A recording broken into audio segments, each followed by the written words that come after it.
Yes, I would ask you that question. I would not be on that list. I would be going south for the winter. Ready? Hence why I'm going to an island, Oh, where are you going? Barbados. Oh, cool. Sam, you ready? Yes, Tina, you ready? yeah, we probably should.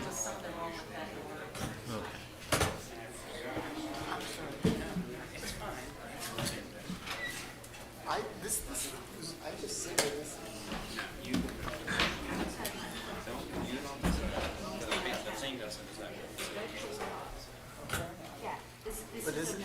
I'm sorry. Yeah, we keep shifting.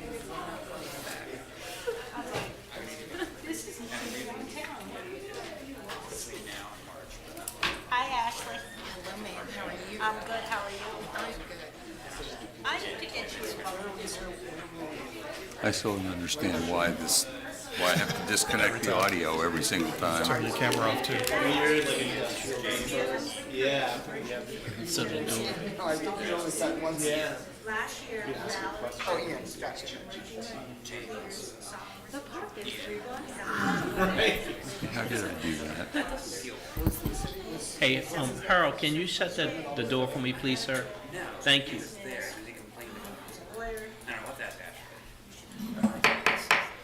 Thank you, everyone. I called the Charlottesville business meeting to order. Can you read us out of closed session, please? Yes, sir. I move that this council certify by a recorded vote that to the best of each council member's knowledge, only public business matters lawfully exempted from the open meeting requirements of the Virginia Freedom of Information Act and identified in the motion convening the closed session were heard, discussed, or considered in the closed session.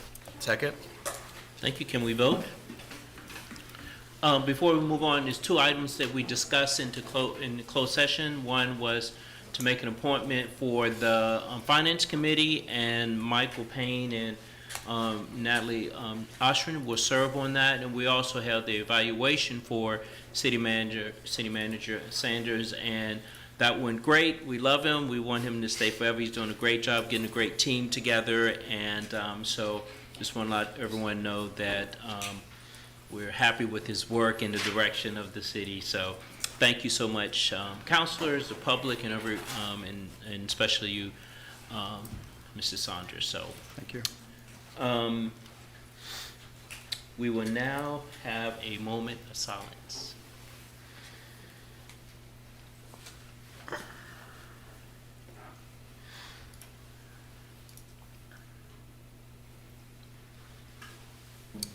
Thank you very much. I have one announcement before we get into the proclamation. Before we begin, that is Abby, is it Wallace? Abby Wallace.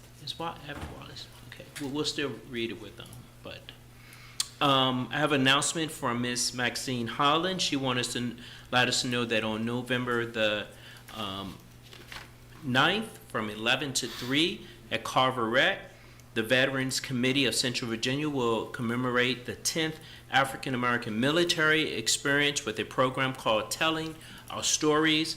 African Americans have participated in every war the United States has fought, yet they are frequently excluded from the broader narrative. The mission of this committee is to be more fully contextualized and honored through education and telling of the untold stories of African American participation in the United States military past and present. There will be military historians there, military exhibits, and veterans telling their story. Again, it would take place on November the 9th from 11 to 3 at the Carver Rec. And if you want more information, please call Maxine at 962-4592. That's 462-4592. Thank you. And now, if there's any other announcements? I do. Okay. Before I get to the proclamation. On November 10th, Sunday, November 10th at 2 o'clock will be the neighborhood walk for the 10th and Page neighborhood. This is led by the Charlottesville Bike and Pedestrian Advocacy Committee. The meeting spot is at the Lugo McGinnis Academy. Again, that's November 10th at 2 p.m. It's usually a couple hours, and you do like a slow walk through the neighborhood. So it's a really nice way to get out and learn a new part of town if you don't live there, or get out and chat with your neighbors if you do live there. They happen every month on the second Sunday, different neighborhoods, and so again, 10th and Page on November 10th. Also want to remind people that early voting is active during the week, regular hours from 8:30 to 4:30 at the registrar, which is just over in City Hall Annex next door.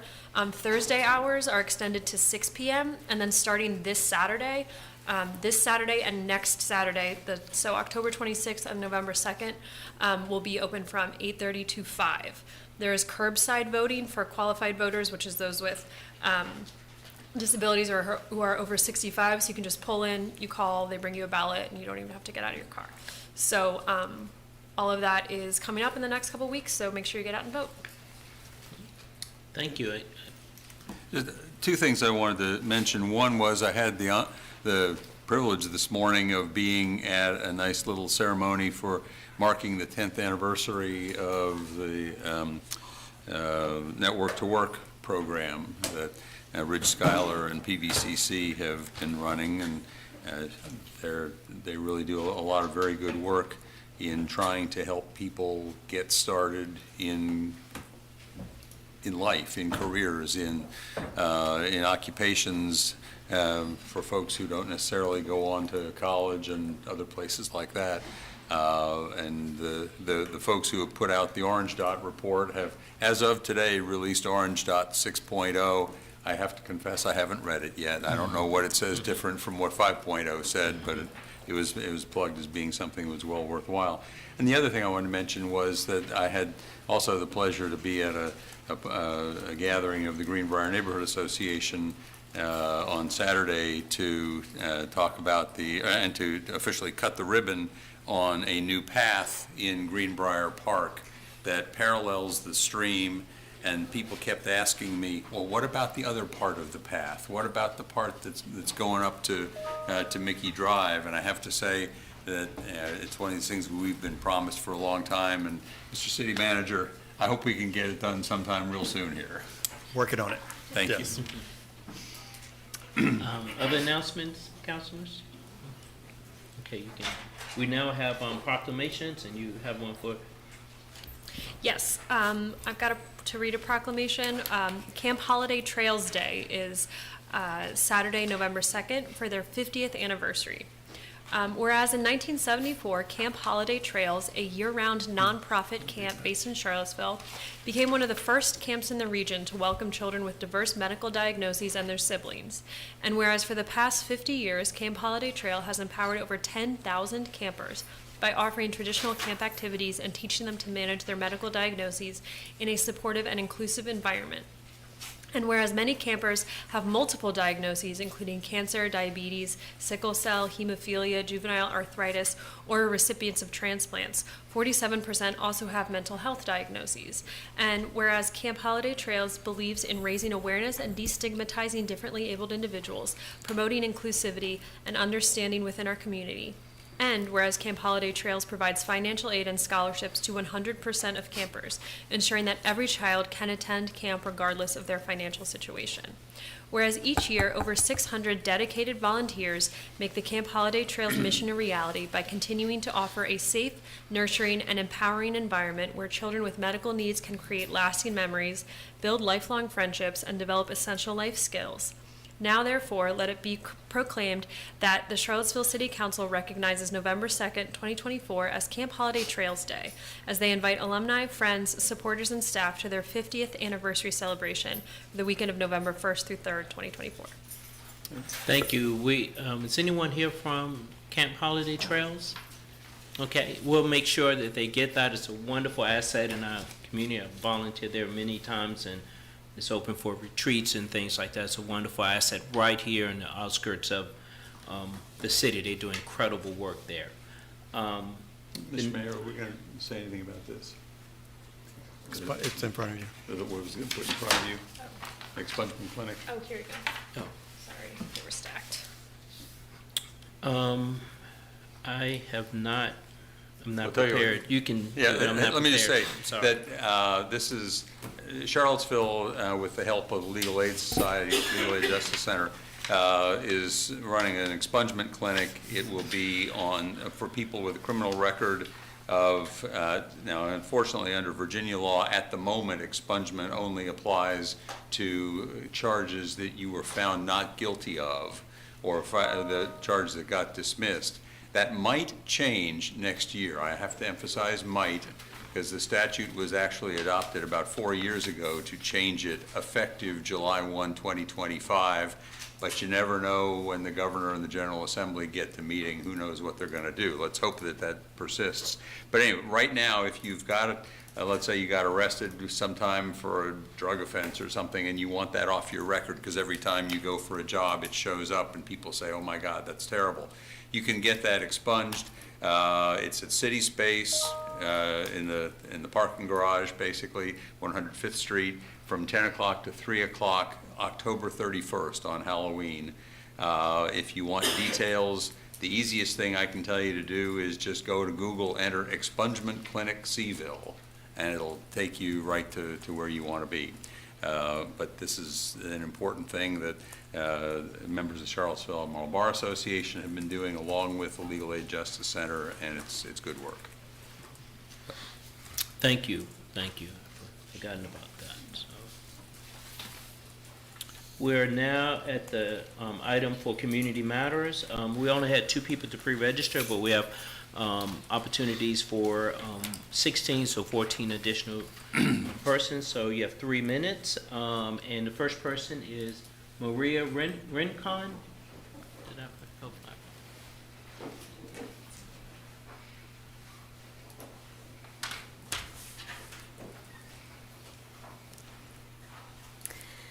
Good evening. My name Good is evening. Maria. I live in the city of Charlottesville.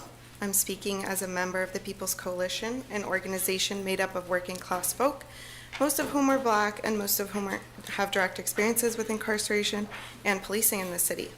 We're here to comment on the vote that you will eventually be asked to make on whether or not to approve city funding towards the $73 million jail expansion project. Within the next few months, I predict that the Jail Board Authority will tell you that it has done its due diligence and will then ask you to approve of spending this city's tax dollars from hardworking people on a building that will continue to be used to punish and cage our family, friends, and neighbors. If you haven't already, I encourage you to read Jason Armesto's investigative reporting from February and March of this year, detailing the board's actions throughout this project, including ousting dissenting voices from its membership, hindering democratic debate of the best use of taxpayer money, and misleading the public about the state reimbursement process. I've also heard board members claim that opponents of option 3 lack compassion for those in jail, but this deflects from the real issue. While upgrades are needed, the current option is too extravagant and diverts funds from root cause solutions and prevention. We've taken time off work to attend these meetings, time out of our days to poll our neighbors, and we've tried to be engaged citizens in the board's process, and yet we've still concluded that option 3 is not what's best for the city or the jail's occupants. Almost every door we knock at, our neighbors are not even aware that this use of taxpayer dollars is being contemplated. The People's Coalition is interested in seeing a truly democratic process that results in an option perhaps closer in scope to options 1, 1A, and 2, that address the structural needs of the facility negatively impact inmate health.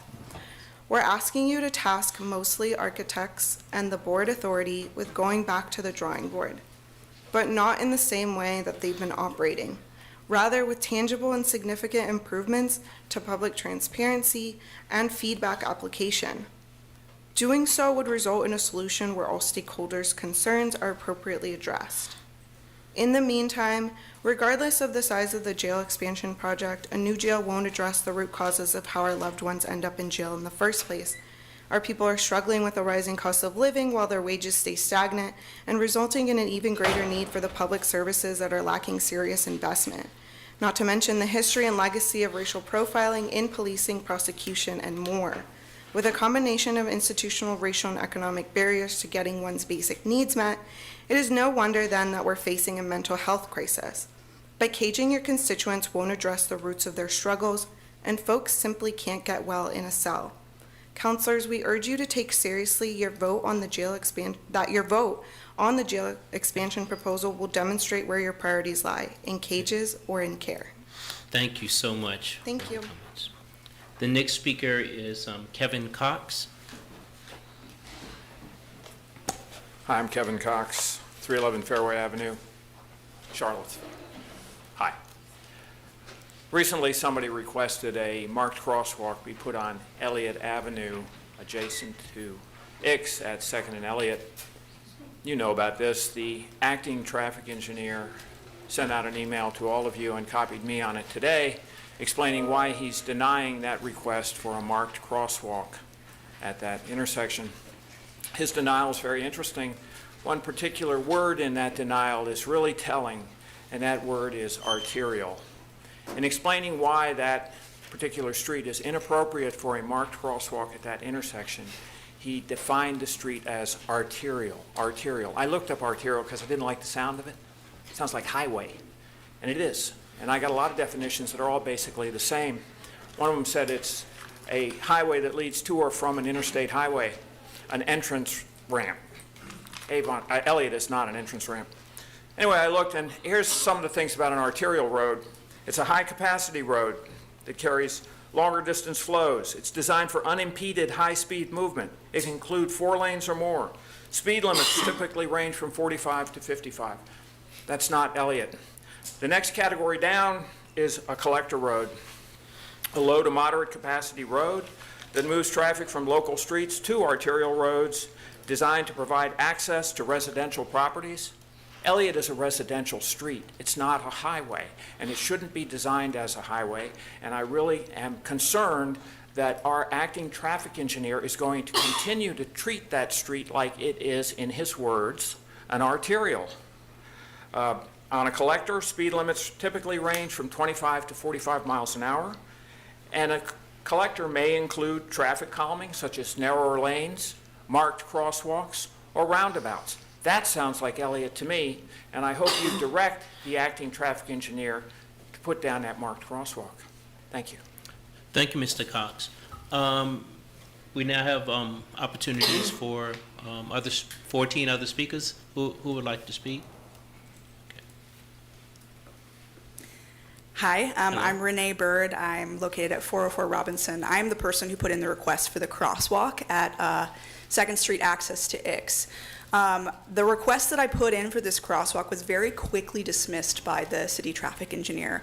I was very confused by this at first, but it's very clear to me after having some back and forths with him that he does not really think that this is a priority, and he expects people to walk instead of going into the main access to Ix, which on Elliott, on this side of Ix, is the main way most people walk into or cycle into Ix.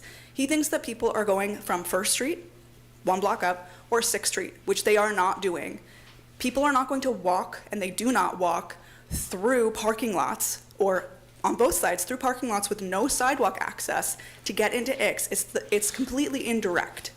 So first of all, I don't think that the traffic engineer understands how people are using this space. Second of all, as Kevin Cox was just saying, Elliott has become faster and faster. People get off of 5th, they're going 45, they go down the hill, they continue to go 45. I've seen people go 45 and 50 miles per hour. My question is, why should I just accept what the traffic engineer says, which is that people should go to 1st or 6th, when I am walking at a legal crossing here that many, many people, and I've talked to so many people in the past couple of days who use this crosswalk completely legally and validly. Why should I be waiting for 50 cars to pass by, going 45 or 50 miles an hour before I'm able to cross with my small child in a stroller? Why should I be watching cars speed up when I try to cross the crosswalk? And you may notice I'm wearing all red, okay? We all know that a woman died at this space 1 block up just a few weeks ago. Every year, and people forget, this area between 5th Street and 6th Street, people die, pedestrians die, and cars flip over from going too fast. Last year, someone flipped their car and died, and the year before, somebody flipped their car and died. This is becoming increasingly very dangerous, and I want to impress upon you how important it is that we do something about this street before it becomes one of the deadliest streets in our city. Okay, so I have 45 seconds left. Kevin addressed a lot of the things that I wanted to say, but I do want to let you all know that I have started a physical petition and an online petition to do something about this. The traffic engineer is very dismissive, essentially says no, he's not interested in hearing our opinion about this. I do think that he's misguided in his perspective that crosswalks in this area would actually be more dangerous because it's so fast. The real problem is that we are prioritizing speed for cars and not changing the road so we can add speed bumps to slow people down instead of allowing them to just cruise down as fast as they want to get to a stoplight where they eventually quickly have to stop. There's no point of them going that fast. Thank you. Thank you very much. Would anyone else like? Susan? Hi, good evening. My name is Susan Cruz, and I am the Executive Director of the Community Climate Collaborative, or C3, and I'm here tonight to speak in support of the CPACE ordinance, which is on the consent agenda tonight. I wasn't able to come the last time you were discussing it, as we just completed our Party for the Planet. Thank you so much for supporting all of that, for supporting that for everyone who came out. CPACE is essentially a financial tool that allows commercial building owners to improve their buildings with clean energy or energy efficiency programs in a way that allows them to recapture, get a faster return on that investment or extend the life of that financing that they need to do if they're planning to sell the building at some point. And so it's a really important tool that I'm super glad the city is going to be supporting tonight. In 2019, we actually brought a letter before you signed by 41 different businesses and nonprofits in the community asking you to implement the CPACE ordinance. So that was back in 2019. Fortunately, since that time, it has now become a statewide program, which makes it even easier for the city to implement. And once this comes into place, we want businesses in this community to know that C3 is here to help. The city will then be here to help with clean energy projects or energy efficiency projects that they want to do on their building. And with incoming incentives and rebates from the Inflation Reduction Act, which will come into place next year, we will be able to help more and more businesses in this community. So grateful for your support of this climate initiative and want to encourage business owners, building owners in the city to reach out if they want to lower their energy costs and make our city cleaner at the same time. Thank you. Thank you, Susan. Anyone else like to speak?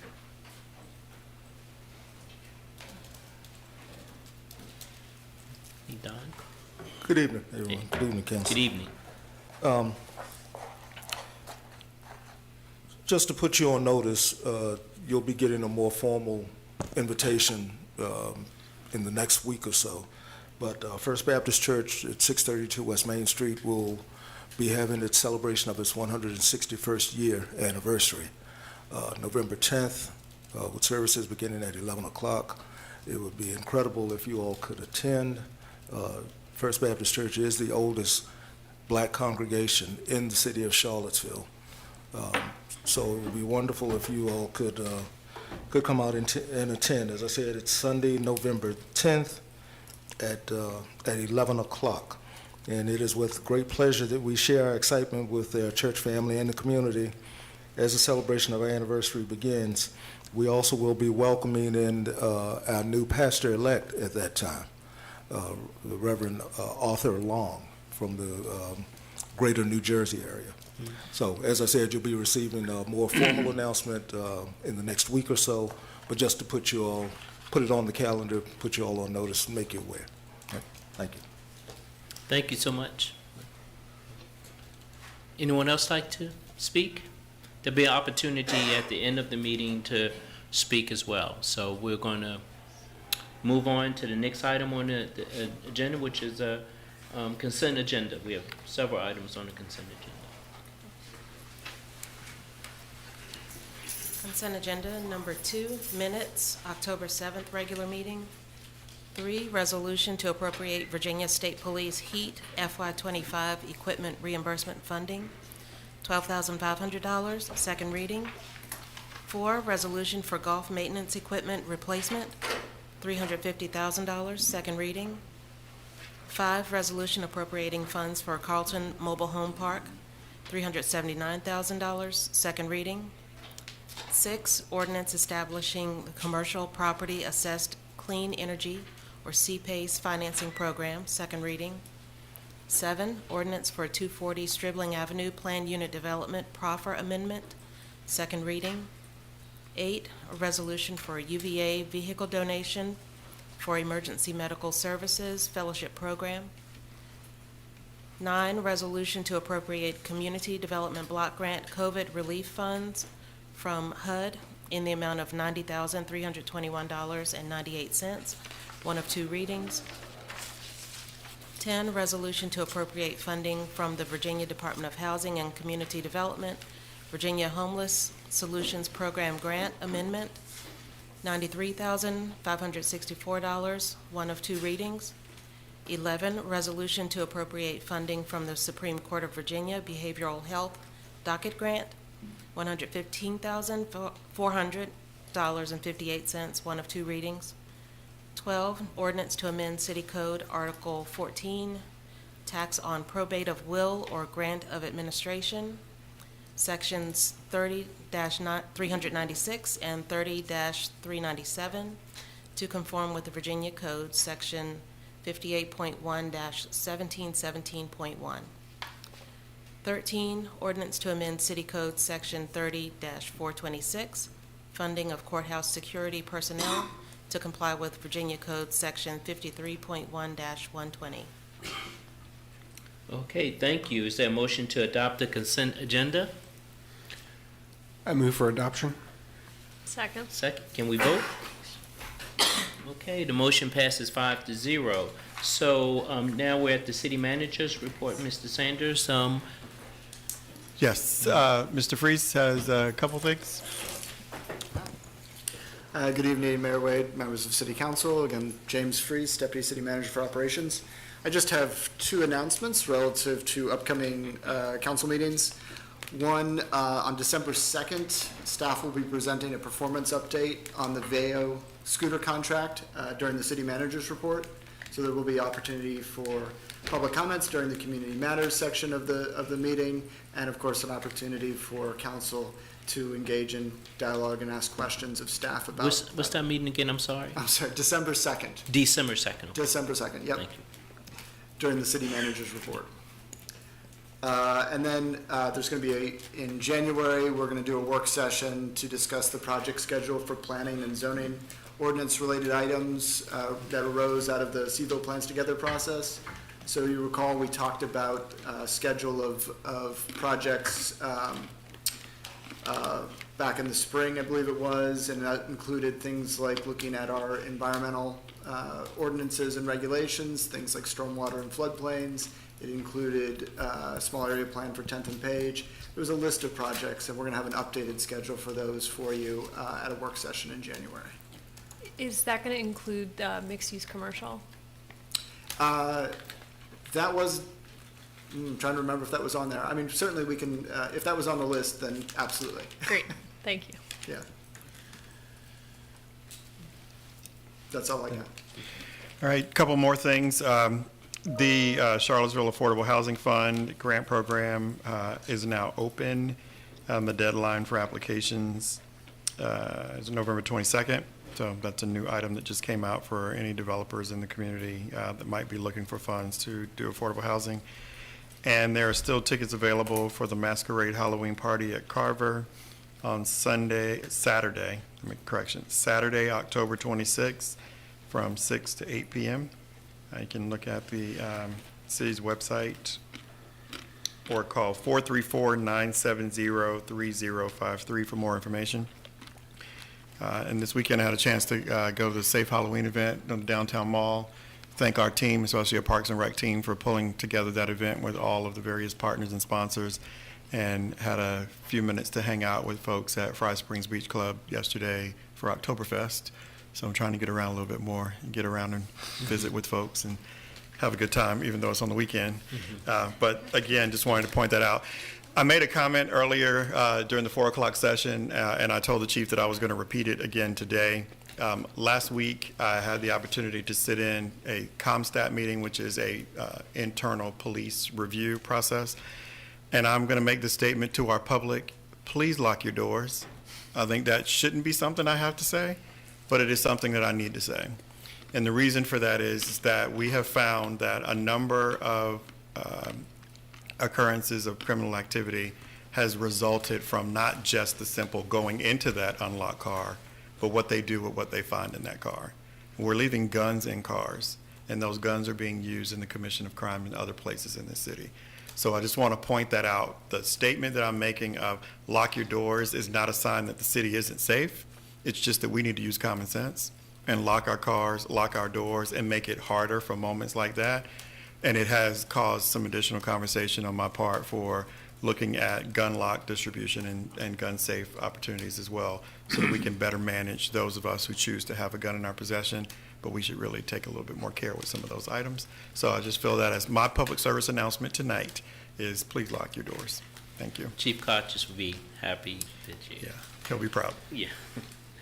Any other information, Mr. That's Sanchez? it. That's Okay. it. Thank you. I would like to just note, for any members of the public who are just tuning in now for the 6:30 session, at the 4 o'clock session, we spent a good deal of time going over various interventions to help the unhoused members of our community. So if you want to go back and watch that, that will be a good way to, I know we had a lot of emails about that, so just letting everybody know that's a good place to find a bunch of answers to your questions. We're now in the action items, and the first item is a public hearing and presentation on the 2024 Ready Kids Youth Services proposal, and it's a major amendment to the programs for FY 24-25 annual action plan. And as Anthony comes up, I just, I served on Ready Kids board a while back, and I just think it's a great organization, so. Thank you very much, Mayor Wade, councilors, Ms. Thomas. It's my pleasure to come before you tonight to urge your support for the work that Ready Kids is doing on the behalf of children and families in our community. They are one of, if not the oldest nonprofit directly serving children and families in our city. And this is directly related to the COVID relief funds that we were provided by HUD. One of the most profound and enduring impacts of the ongoing pandemic is on the mental health of children, youth and children. And right at the very forefront of the work to help these families is Ready Kids. They have been struggling to maintain the services that they provide, to expand their scope in the face of donor fatigue, in the face of diminishing purchasing power of the ongoing funding that they do receive. And so your approval tonight will direct them some very important needed funds to continue providing work. It will allow at least 14 families and children to provide new services and help them tackle the enduring wait lists that they have to provide these services to children. I'm available for any questions. I'd like to welcome Melissa Cohen, Amy Troyer from the organization who are here to address any questions you might have. Thank you. I know this is a public hearing. Did you all want to add anything before we open it up? Okay. I just wanted to introduce myself. Thank you, City Council, for hearing us tonight. I'm Amy Troyer. I'm the Grants and Relationships Manager at Ready Kids. We've proudly served our community since 1921.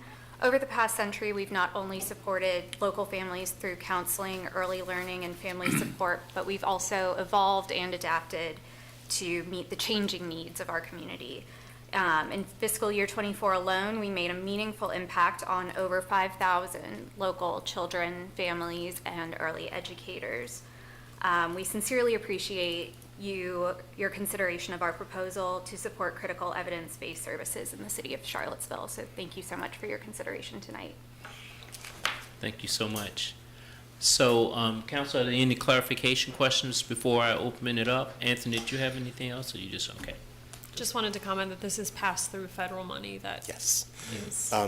This is directly related to one of the consent agenda items, previously awarded COVID relief funds that are available to us. Great. Okay, if no other clarified questions, I'll now open the public hearing. Is there anyone who would like to speak on this item? Okay, with no, I don't see anyone, wanting to speak on it. If not, I will close the public hearing. Council, is there any other discussion you want to have on this? Is there value in waiting for a second reading, or could we just do unanimous? I would move prefer to put it on the consent agenda just because I have a hard time keeping up. But Didn't we already have one reading of this? No, this is one of two. This one. Okay. So I'm hearing to put on the consent agenda for November 4th. Or just do the one reading, move it on thing? I prefer to move it to consent agenda. I just feel like it's cleaner process-wise, but that's just my opinion. Okay. So we'll put on the consent agenda for November the 4th. Thank you all so much. Thank you very much. Thank Have a you, good sir. The next item we have on the agenda is a public hearing to authorize the lease of 1520 East High Street. Chris? Good evening, Council. Yes, sir. Chris Engel, Director of Economic Development. This item is a lease of public property, specifically a portion of 0 East High Street, which the city purchased about a year ago. Upon purchasing that property, the city inherited 2 leases. One was for a residential property, Oh, yeah. and the other was for a business operating on a portion of the larger parcel, and that business is Ravenna River Company. And the intent at the time was to maintain those 2 leases. They had time on them at the time of closing, so we've let those run out. We've now, at least in the business, in the case of the business, created a new lease that has been worked through by the tenant and their attorney, city attorney's office, and our office. The tenant, Mr. Silver, is here tonight. If you have any specific questions of him or his business, it's a very simple lease. It works similar to a ground lease. They're essentially leasing ground from the city for the purposes of operating their business. As everyone knows, this is next to the river and subject to being inundated by water, so the items on the property are all movable and whatnot, and those are still maintained. There's no inhabitants on the property per se. It's a business operation that can be moved quickly if conditions require. But in any case, it's a ground lease. It's a 5-year term.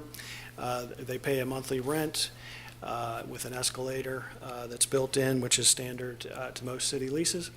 And they have agreed to maintain a public trash can on the property and also to maintain the meadow, which they have had some interaction with already over their time in this space. So we felt it made sense to continue to have them to maintain the meadow portion of the property.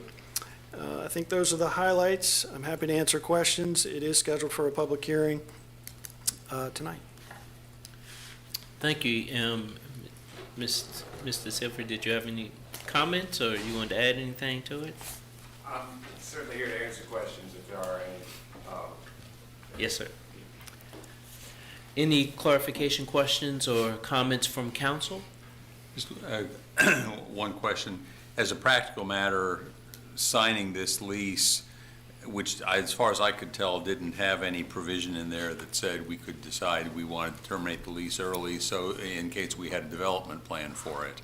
Because there's nothing like that in there, effectively what we are saying is we are not expecting to have a development plan in the next 5 years for this parcel. I think that's accurate. Mr. Sanders could chime in as well. Yeah, so I'll offer that in the consideration of leaving it that way. In fact, we are basically stating that we do not anticipate any movement on the site within that 5-year period. And that is just really taking into consideration what things we already have on the list and being able to move our way through that. Because we know that this particular site brought forth a lot of attention, no idea of mine all by itself is going to move. So we're going to be doing a lot of community conversations about what is possible, what might be even probable. And the fact that the conditions are what they are in the low-lying land is going to really restrict some of the options. So that really just means the runway is pretty long in us being able to get to this. And there are a couple of other sites that we own and other considerations that are probably pressing beyond us getting to this place. And then I had one other question. I was curious, in the most recent rains, how'd y'all fare? Just Microphone fine. so people can hear at home. Thanks. I'm Gabe Silver. I'm the co-owner of the Ravenna River Company, and yeah, with a lot of attention on river fronts throughout the southeast, and we did just fine. The rivers did not rise particularly drastically. Did the river stay in its banks? It spilled out a little bit, but not enough to damage us. But we also stay pretty fast and light and move important things out of the way. And that's how we intend to continue to operate. I was mainly thinking about it in terms of, okay, well, look, 10 years down the road, or whatever the city's going to end up doing with it. People kept telling us, I mean, I can remember in my lifetime that property being completely flooded. So, and people say, oh, it doesn't happen that way anymore. We have dams upstream and so on and so forth. And I was just wondering whether. Oh, yeah, I think that's a fallacy. I'm sure, I am certain that property will continue to be 80%, subject to, 80% of the land area subject to flooding. Yeah. Okay, thank you. Yeah, thank you. Is there anything in the agreement or, I'm not sure what the plans are for the Ravenna River Company. You don't have to have them yet, but is there anything in the agreement that prevents, and I'm not saying the Ravenna River Company wants to do this, but prevents them from just like paving the whole thing? Any alterations are subject to our approval. Okay. So I don't think they have that as planned, but Yeah, if they were and to I have it, wasn't, we would have. I don't think you did either, Yeah. but I'm just Yeah. checking to make sure that that's not something that could And as a possibly. clarification to Councilor Snook's comment, this is for, I should have clarified, the parcel's 23.8 acres. This is for about 5 acres. So the balance of the property, if we wanted to do something in 5 years, in that time period, we could certainly do it. I think there are no immediate plans, but just wanted to mention that. So the highlighted parcel in the overhead aerial photo, Correct. that's only 5 acres? Yes. Okay. It's not showing the entire thing. It's a little Gotcha. deceiving from that I perspective. see, but- yeah. Thank you. Yes. Other questions or comments from council? If not, I'll open up the public hearing. Would anyone like to speak on this? If not, I will close the public hearing, and if there's no other clarifying questions, can I get a motion in a second? I'd move approval of the resolution to authorize the lease. Second? Okay, can we vote? Thank you. The motion passes 5-0. Thank you very much, Chris. The next item on the agenda is an ordinance amending the city code for the Police Civilian Oversight Board composition. Eden, present on this. Mayor, Council, good evening. My name is Eden Ratliff. I'm the Deputy City Manager for Administration, and tonight is the second reading for a proposed code change authored by the City Attorney's Office relating to requirements that would need to exist for members of our community to serve on the Police Civilian Oversight Board. Brief recap of the last council meeting. This was presented, you considered it, you discussed it. There was discussion that the PCOB might want to kind of talk about this and provide some recommendations to the City Council. They had a very interesting meeting last week. Councilor Payne was also in attendance. A lot of robust discussion. I kind of enjoyed listening to them. They take this work very seriously, and they really were trying to contemplate what changes could be made to the ordinance to kind of address the concerns of council, to kind of allow for there to be a kind of a wider audience of potential applicants in our community to serve, while also addressing the fact that, this is, designed to serve the city of Charlottesville. And there should be some ownership in that for folks who are serving on the PCOB. My presentation tonight, which is not really a presentation, is not designed to encapsulate that entire conversation. It was robust. It eventually kind of delved into the idea that there are other changes that they think should be made to the ordinance, to the code in general. There are things that kind of give them pause about making kind of piecemeal changes to the ordinance. I think, frankly, they could spend the rest of the calendar year potentially kind of going through that process, and I think the PCOB is kind of rightly contemplating that. But as was the desire of the City Council, it did go to that meeting. They contemplated that. They had some conversation. They kind of heard the concerns of the City Council and realized that they didn't want to rush to be able to make recommendations to the City Council as it relates to your concerns and why this change is being proposed. So I'm here to listen to you, to your thoughts about it. You are in a position, if you desire, to approve the changes that were recommended by the city attorney's office that kind of originated all of this. But we'll kind of see where the conversation goes. But it is second reading. We could make the change and move from there and eventually go back and make kind of more comprehensive changes to the entire ordinance if you desire that, or we could take a number of other paths. So I'm here to answer questions that you might have. I'm sure Councilor Payne has, other things to add about the meeting the PCOB held. Yeah, and I would just add, attended that meeting, and I guess my impression was I think that the PCOB acknowledged that it was an issue that they've had unfilled vacancies for so long.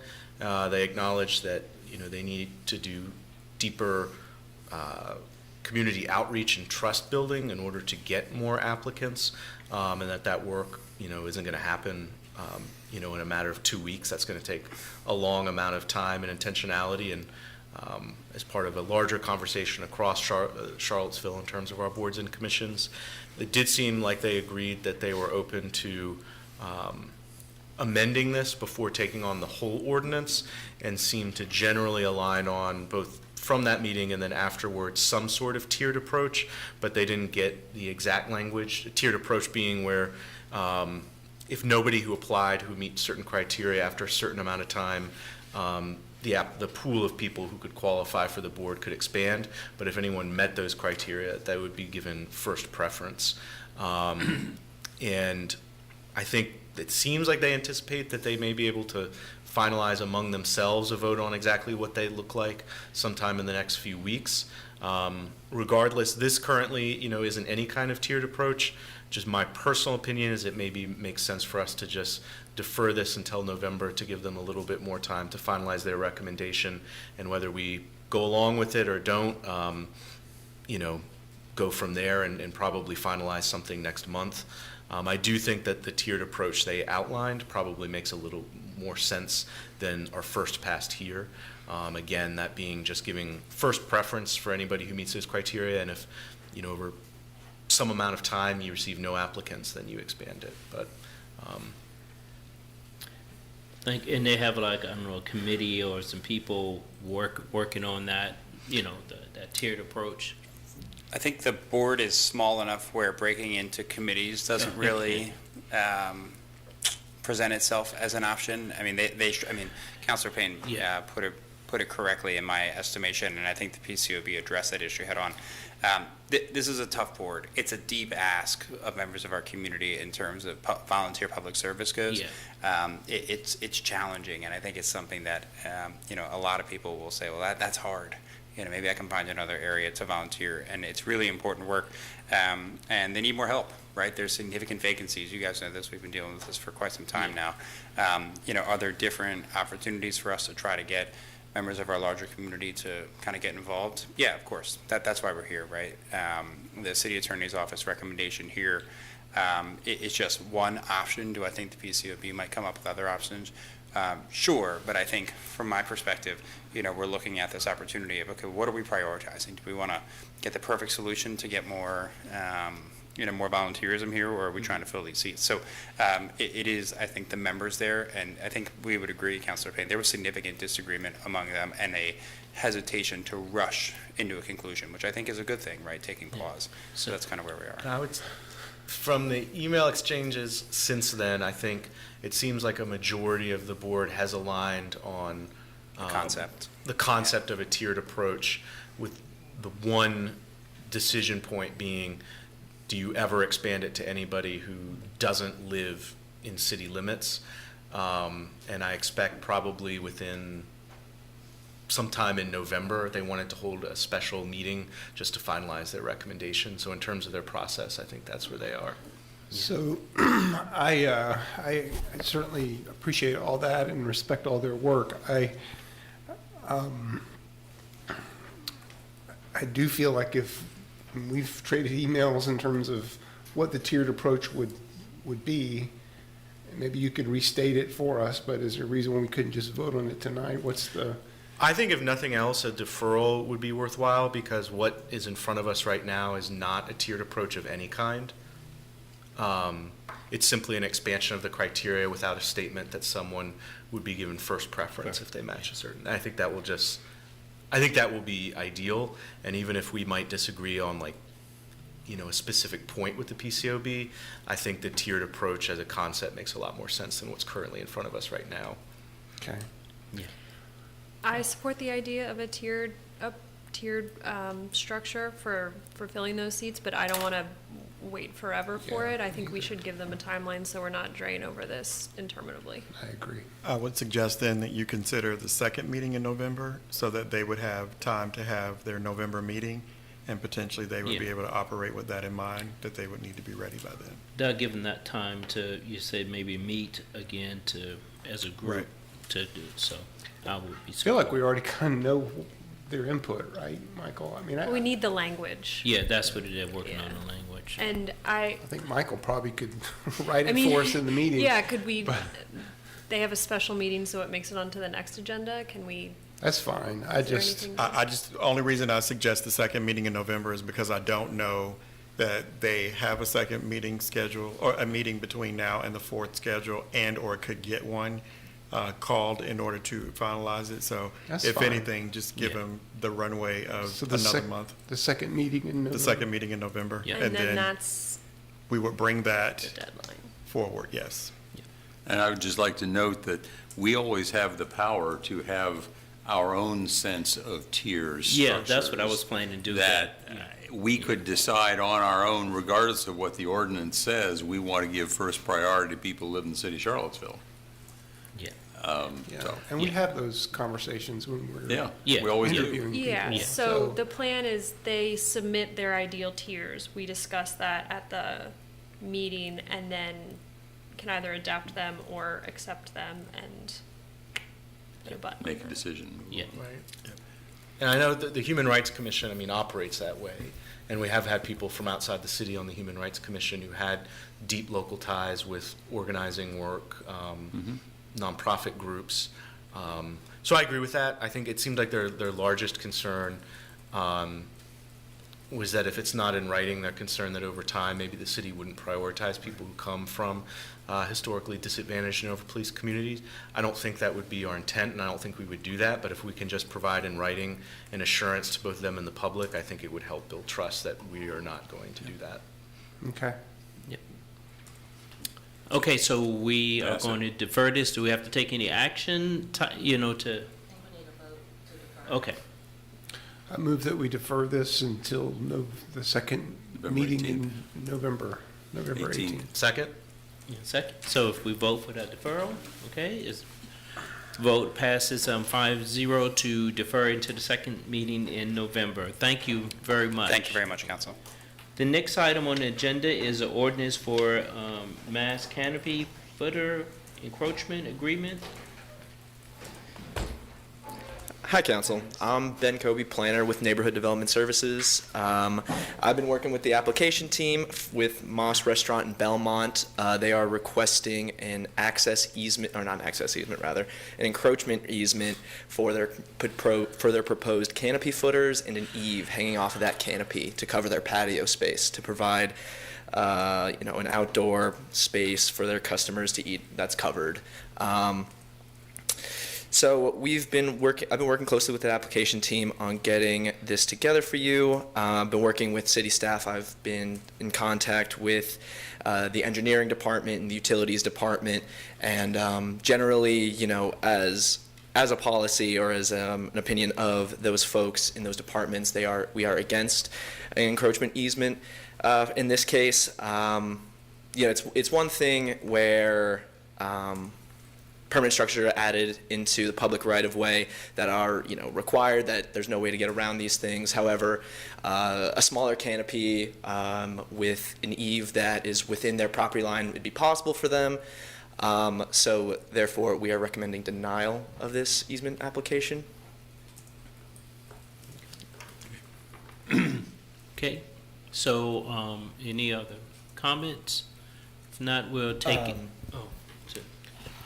So help me understand. So the encroachment would be, once construction was completed, is my understanding correct, that the sidewalk itself wouldn't have any obstructions on it, but the right-of-way issue comes in terms of underneath the sidewalk. So the impact of someone in a wheelchair or walking on that sidewalk, there would not be an obstruction there. The condition would be the same. Yeah, that's right. From a pedestrian perspective in the public realm, yeah, there wouldn't be any change except for an overhang, obviously, but that is slated to be, if I'm remembering right. So this is a concrete footer that's the issue? Yeah, it's a footer. And so in order to make it wide enough to support the structure, the base of the footer extends underground into the city Right. away. That's right. But what's, how much? By how much? It's slated to be around 2 feet of an underground encroachment on each of the footers. And what is the, like, real-world impact for the city in terms of that underground right-of-way being encroached by 2 feet? Yeah. You know, any infrastructure projects that are be running out there could be impacted by it. You know, we talk with city staff. We don't have, you know, some of these projects come down to inches matter on some of these, you know, utility easements. So if there's any future projects out there, especially considering I believe there is some existing infrastructure out there, you know, any encroachment could matter, especially, you know, Belmont's pretty tight, so any encroachment could prove to be impactful down the line. So generally, that's where we're coming from. And then finally, in the packet, it was included that some options in reconciling the right-of-way in the built environment by performing a land swap or facilitating a purchase agreement. Was there anything specific in mind with that, or is that just a general, maybe that's possible? Yeah, just a general possibility. You know, I think a canopy would be a good idea for them to have. So, you know, if you guys are willing to consider, you know, like land swaps, you know, the right-of-way out on that corner is pretty messy in terms of what's built and where property lines should be. It's not exactly, you know, it's not one-to-one. There are a few examples of, you know, city sidewalks and road encroaching onto, you know, private property and vice versa. You know, I believe some building faces out there do encroach into public right-of-way. Somewhere along the line, they got built that way. Can't really pinpoint exactly where, but if it's something that you guys might be interested in, you know, a land swap to, you know, maybe clean up and reconciling the built environment versus where property lines are, it could be worthwhile to, you know, and for any future development, we could have that sorted out, potentially. Yeah, and obviously, you know, in Belmont, the platting and built environment there is so, you know, old and tied to the history of that area that, you know, it's not uncommon that there's a lot of these strange kind of issues in terms of where things are platted. I guess I just have I'm not quite understanding the negative impact for the city on it versus, like, is it just like an extreme caution on our part? I'm just, because at first pass, it just kind of seemed like a simple, straightforward thing, but maybe I'm just not understanding what long-term impacts would be. How many footers are we talking about? 6? That's right. Yeah, 6 footers. What would be the impact to the owner if they weren't able to do this? And I'm sure the development team would be able to go into that as well, but my understanding would be, you know, they might lose maybe a table or a seat or two. If, you know, if constrained to fully build within their property line, obviously that pushes some of those posts back and just takes away some of their seating. I'm not exactly sure how many, but they might be able to tell you. Yeah, I'm not, to your question, Mayor, I'm not sure yet how I'm going to vote on it. I'm still thinking about it. I can certainly appreciate the fact that we want to set ourselves up so that there's no future issue if utilities needs to run something through there. And it does feel like, you know, 2 feet, maybe if it's, quote, just losing a table, maybe it's not the end of the world. On the other hand, I don't want to be unreasonable if we're sort of, I mean, I can appreciate the fact that staff is wanting to be thoughtful about the future and the evolution of that, you know, the underground location there for utilities or whatever. But I'm just not sure that that future possibility outweighs the fact that you have a citizen, a resident that would like to have more expansive use of their property. So I guess this is the first of 2 readings, so we can. Yeah. And let me say, my perception of it is having, I'd say I've probably had about 15 or 20 cases over my 45 years as a lawyer dealing with, in one way or another, some encroachment, a minor encroachment on a boundary line.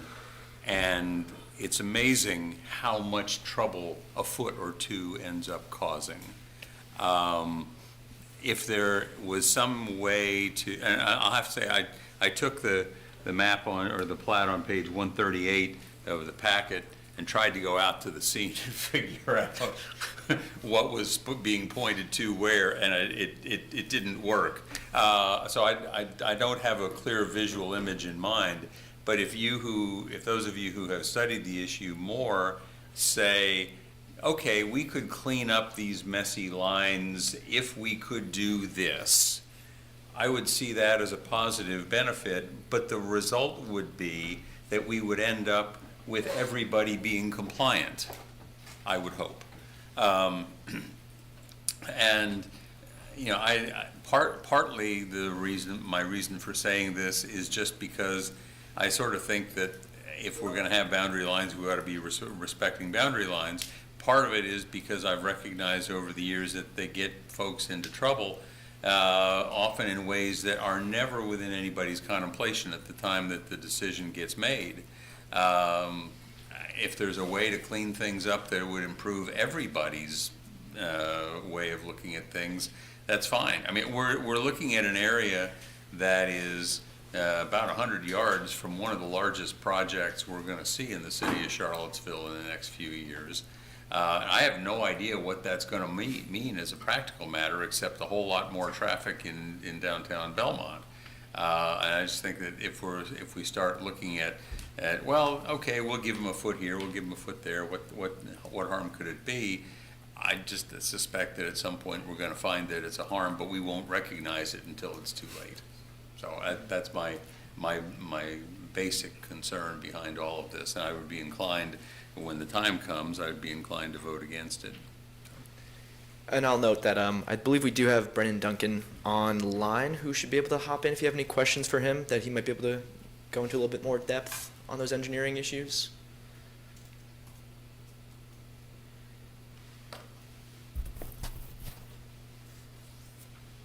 Maybe.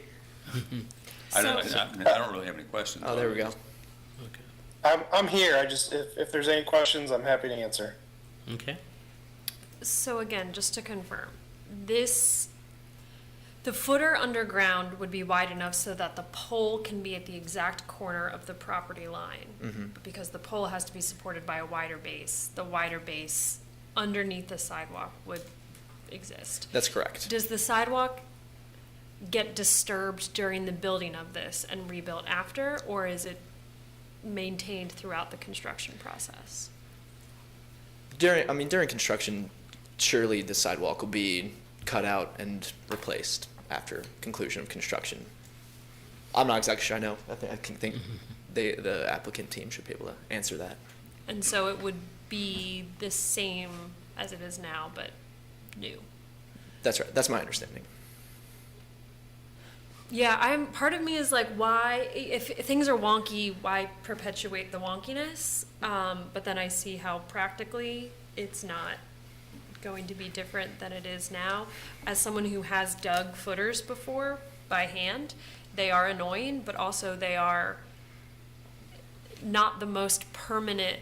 A footer like this, where it's just a single 2x2 or 18x18, is not like a full building foundation. So if at some point there is a project where this needs to be resolved, it's not necessarily the same thing as knocking down a whole building. That's a really good point, actually. So, question I have is, if we grant this encroachment, then we decide we need to do something later, do we get our Can we say take back? Yeah, in other words, if they're encroaching on city property. If we damage the structure in the process of our project, is their fault. Yeah, in the agreement, there is language that if there is a public project that, here we are. In the event that the city needs to move the footers or any part of the encroachment in the future in order to make improvements in the public right-of-way, the city will provide prior written notice to Trimont within 180 days of receipt of such written notice. Trimont is at its sole cost and expense will remove the canopy improvements, which are part of the encroachment, and restore the public right-of-way to its original condition. I see. I see. But then obviously that would require them, removing the canopy, and then we're back here. Right, but to Natalie's point, I mean, do we know how deep the footers are? I mean, they're like 2 foot deep? Probably. I don't know that. The bottom of the footer will be just above 3 feet.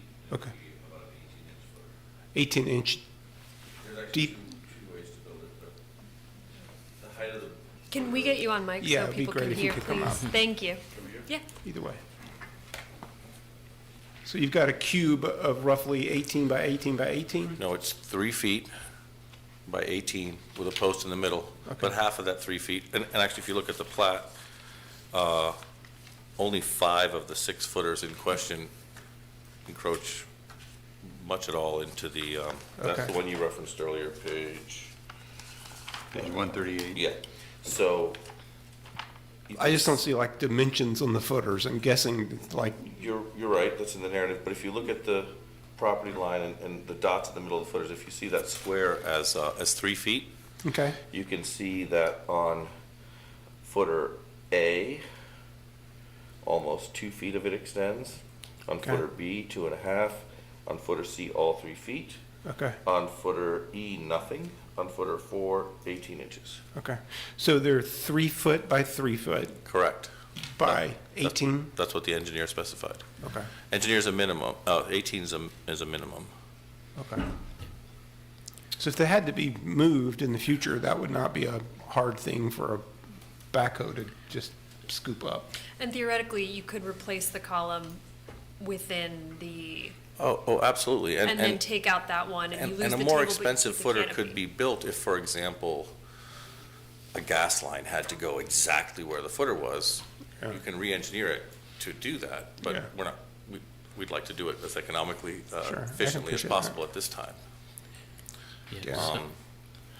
And just to answer an earlier question that, I don't know if that's what you want me to do now, but we were talking about the likelihood that there would be a further city need, and Ben can speak to this.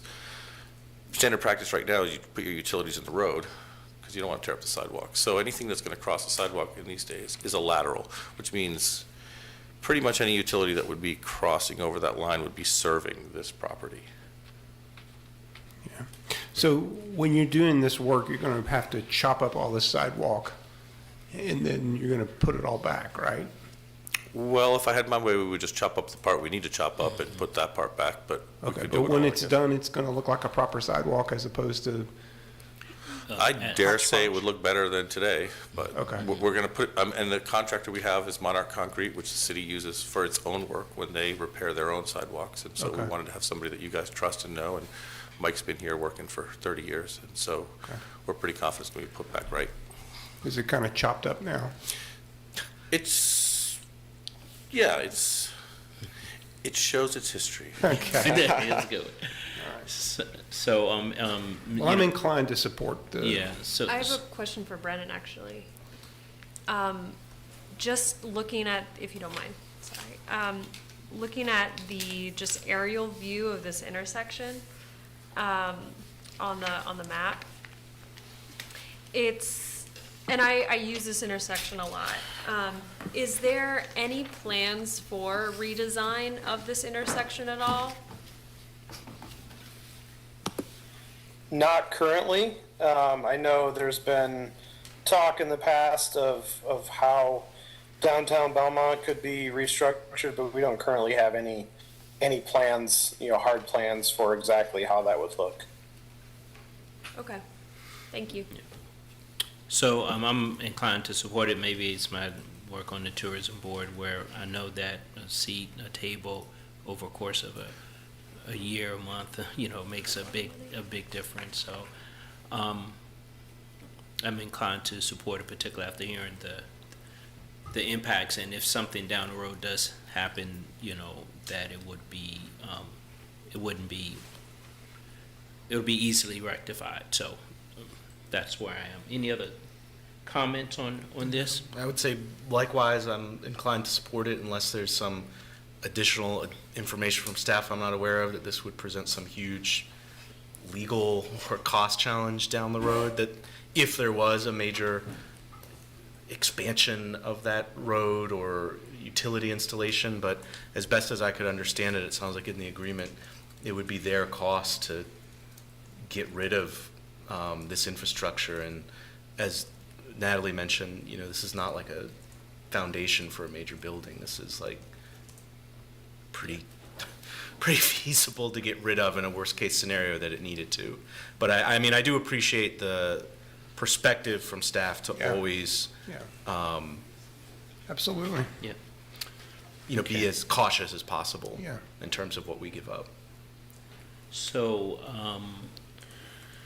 other comments or question, and at least as far as support for this, so we can get an idea. It looks like Michael supported, I supported. It looks like. I'll just say, I can't tell you how many times people have said, "Oh, it won't be any problem." Would you and why do I end up making my money? Yeah, that's what. So would you anticipate the potential problem down the road would be they would be able to make an argument that the city has no legal right to like? I can't, I can't foresee what kind of an issue there might be, but the fact that, and I just think, as again, one who's litigated boundary line disputes a fair amount, it's always easier if you own by the boundary line. Yeah, I appreciate that. But. Natalie? If I may add something, Councilman, so I mean, the main issue here is, for me, as the city engineer, is not how easy or hard it would be to, change this in the future.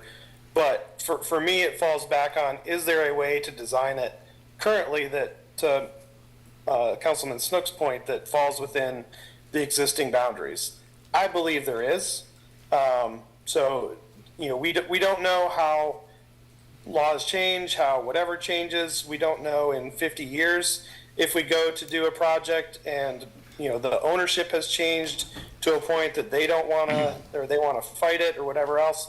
If this was something that was a real need for a project, or it was something where there was no other design that could really facilitate this, then I would be much more inclined to agree with you all that, it's not that big of a deal. But in my point of view is that, there's cantilevered structures, all those kinds of things are not that uncommon. It would be fairly easy to design a canopy that has a footer that does not need an encroachment. That's kind of where staff is coming from. And I want to add two other thoughts. The first thought is that if this kind of an issue were coming before the Board of Zoning Appeals, it would be an absolute loser, because it's something they were doing themselves. It wasn't forced on them by somebody else. And I can't now remember what the second point was going to be, but I just think we're better off staying where we are when we can, to stick by the boundary lines. So. What questions? I mean, because we're ready to move on. Did you have something pertinent to? I mean, I don't know if this is what you would address, but I'm just curious, why aren't you pursuing an alternative design that doesn't have an encroachment? Well, simply because existing conditions, they have a patio. It has a steel Core 10 fence around it. It has posts in it. I came into this late. This is how I discovered it. But they currently encroach. The lines are all not right, and that's a historic condition. You can't move the building at this point, I don't think, but I don't know. But all we're simply trying to do is take the existing footprint of that Core 10 fence extend posts and put a roof on it. So that's the most economical and uninvasive way to not change the aspect of the restaurant. Personally, I think it's been there long enough. It's kind of an iconic place where they, you know. So you'd have to rework that fence, basically. We'd have to, yeah, I mean, right now, the city encroaches on their property way more than they encroached on yours with the sidewalk, if you look at it. And it was just a thought, well, I mean, I didn't know it encroached until I delved into it. I was just looking at extending the canopy.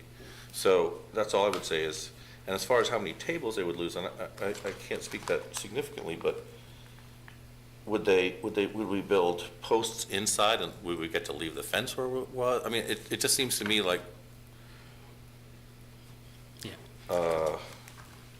it is absolutely possible to build something smaller. That, there's, no one's questioning that. I'm just saying, what we're trying to do is just take the existing conditions and put a roof on it. Thank you. Natalie, you had some, didn't you have some comments?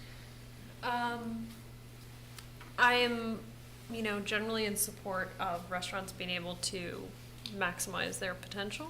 I think they add a lot to our economy, and, Moss is, like you said, it is kind of a signature look. I think I need to think about this a little more. Okay. But I definitely can see how you want a quick, practical solution, and this does make sense. Our hope would be to be able to do construction in the winter when the patio is, not used, Not as used, so that so they can extend from a 1.5 season use to a 3 season use. Yeah. Mr. Mayor, I remembered the other point I wanted to make, Yeah. and it'll be brief. In old neighborhoods, Belmont certainly qualifies, 10th and Page is another one, where the original platting was done by ancient methods. We expect to find encroachments of a foot or two with some regularity. It happens a lot. Right. And it seems to me that when it happens and we can anticipate it, and we're not having to deal with it after the fact, that's better than saying, it encroaches, so what, let's perpetuate it. And that's sort of an overall philosophy, again, after years of dealing with boundary line issues. So I've said all I want to say. Thank you. So Okay. it comes back to us. It does. It looked like 2 it's probably, 3 of us supported, 2 of us need a little bit, want to think about it a little bit more. Ashley, did you want to say something, or? I mean, do we have chance for a little applicant presentation or response to what you're saying? I don't or- think it's needed unless council really wants to hear it. And I'm just holding back a little bit because I got some constituent emails, and I just want to follow up with them first. Okay. And if you have a presentation, you can email it to all of us as well. Okay, in between now and the next meeting? Yeah, this is 1 of 2 readings anyway, so it sounds like it'll be on the full agenda next meeting. Yeah. Okay, Yeah. we'll do that then. Council@charlottesville.gov. Got it. Okay. And that'll get to all of us and support. Yeah. Okay. Okay. Thank you. We'll do that. Thank you so much. So, Mr. Colby, thank you, sir. Appreciate it. So, the next, Is this going on the action agenda? yes. The next item on the agenda is the youth council appointment. I forgot to say how we were going to act on this. Yeah, it's Olivia Zumbrin. She turned 13 a few days ago. So happy birthday. Within the past Remember week. that. That's right. That's right. Yeah, So, happy birthday. is that in form of a motion? Yes. Yes, that's in form of a motion. Second the motion. Second. So all in favor of adding Olivia Zumbrin. to please vote. Motion passes 5-0. Welcome aboard, and I'm sure Misty will start the onboarding process with this young person. Yes. The next item on the agenda is the written reports and a discussion of the legislative priorities, or Yes.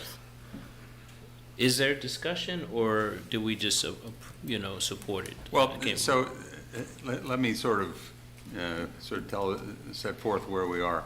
The memo that is in the file, or in the packet at page 154, is basically something that I drafted Natalie and I were having, this is her busy season, having a great deal of trouble getting together. So I basically had taken the requests from the Planning Commission, the requests from from the Human Rights Commission, and there were a couple of other things that had floated by, and put them in here. I specifically did not endorse a number of things that we on council had never discussed.